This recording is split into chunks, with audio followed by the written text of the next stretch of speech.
Okay, let me show you how to put a spin on one of my favorite childhood classics.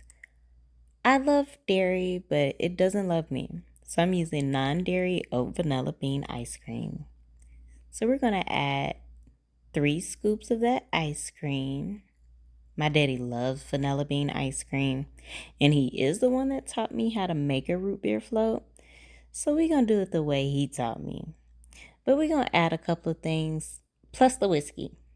After all, I am unsupervised. So we're going to see how this turns out. Now let's add 2 tablespoons of vanilla syrup and 2 tablespoons of caramel sauce. We add them because most non-dairy vanilla bean doesn't have that creamy taste you get from dairy vanilla bean. This is going to be a great substitution / addition. If you're doing dairy ice cream, this isn't necessary, but you can use the caramel as a garnish on top of the whipped cream or just pour it in the glass. You see how pretty this looks? You can use caramel syrup too. Now, if you are a vegan or you can't do dairy, I did not use non-dairy whipped cream, but that is an option. Ready Whip has an almond one. It's really good.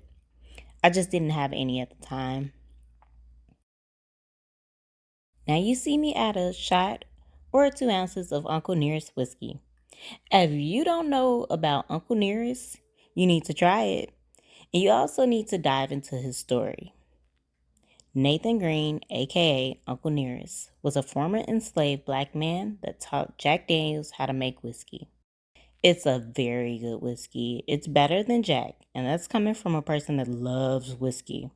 Then let's pour in our A&W root beer until it's nice and frothy at the top. I'm not endorsing these brands, but like my daddy says, you can only have root beer float with A&W root beer.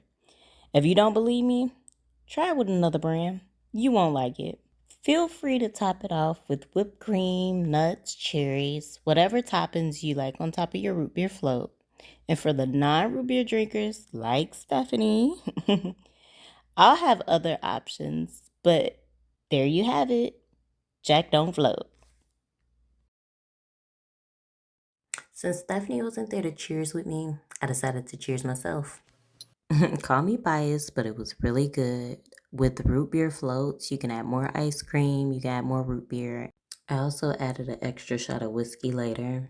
I have my sea salt chips, a little saltiness with the sweetness. I was watching Grey's Anatomy, and this scene was just so hilarious to me. I really hope you all enjoy Jack Don't Float as much as I did. Now it's your turn to make it at home and tell me what you think. Don't forget to like, share, and subscribe. Drink plenty of water and drink responsibly. Until next time, bye.